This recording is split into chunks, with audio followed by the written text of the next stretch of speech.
मेरा नाम है Saurabh Verma. Welcome to bombay.casting.com। ये आप ही का पोर्टल है और आप ही के लिए है। एक एक्टर को जब एक स्क्रिप्ट मिलती है ऑडिशन की, तो बिफोर ही can react to it, I think उसे कम से कम 100 बार वो स्क्रिप्ट पढ़नी चाहिए। क्योंकि जब वो जितनी बार पढ़ेगा, हर एक शब्द का मतलब समझेगा, उसका एक इंटरप्रिटेशन उसके मन में होना चाहिए। डायरेक्टर क्या चाहता है, राइटर क्या चाहता है, अगर उन्होंने एक्सप्लेन किया है तो वो स्क्रिप्ट में लिखा होगा। अगर वो नहीं लिखा है तो उन्हें एक अपनी कहानी बनानी पड़ेगी। तो उससे कहानी बनाने से पहले आपको कई बार वो स्क्रिप्ट पढ़नी चाहिए। पढ़ने के बाद उसकी एक कहानी का बैक स्टोरी बनानी चाहिए।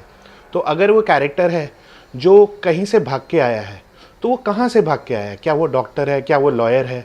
अगर वो कहानी में नहीं लिखा तो अपने हिसाब से एक इंटरप्रिटेशन कर लीजिए एंड उस हिसाब से आप एक कहानी को आगे बढ़ाइए।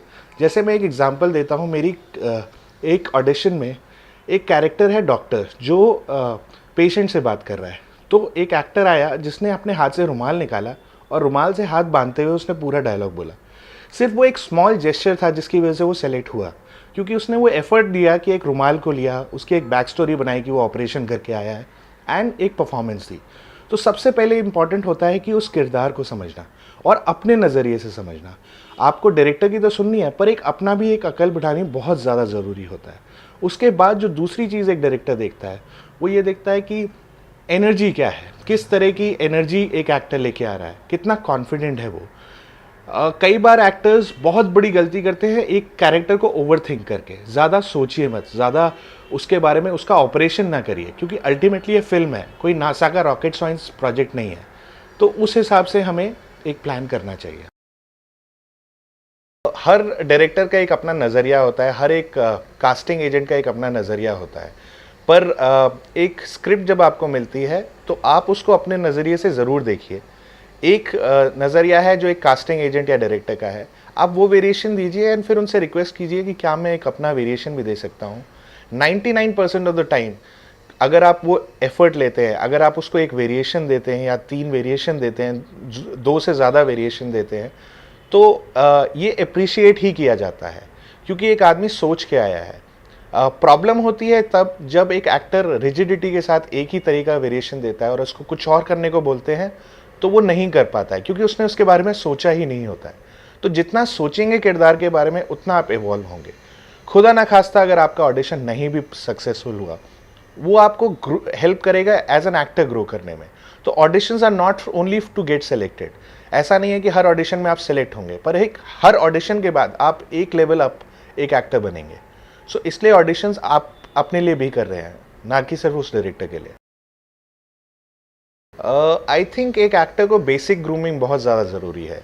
अगर वो किसी इंस्टीट्यूट का नहीं है तो कहीं असिस्ट करे, कहीं असिस्टेंट डायरेक्टर बन जाए, कहीं कास्टिंग में कुछ घुस जाए, क्योंकि असिस्ट करने से भी जो ज्ञान मिलता है दूसरे एक्टर्स को ऑब्जर्व करने के लिए, वो कंपेरेबल नहीं है किसी और चीज़ से।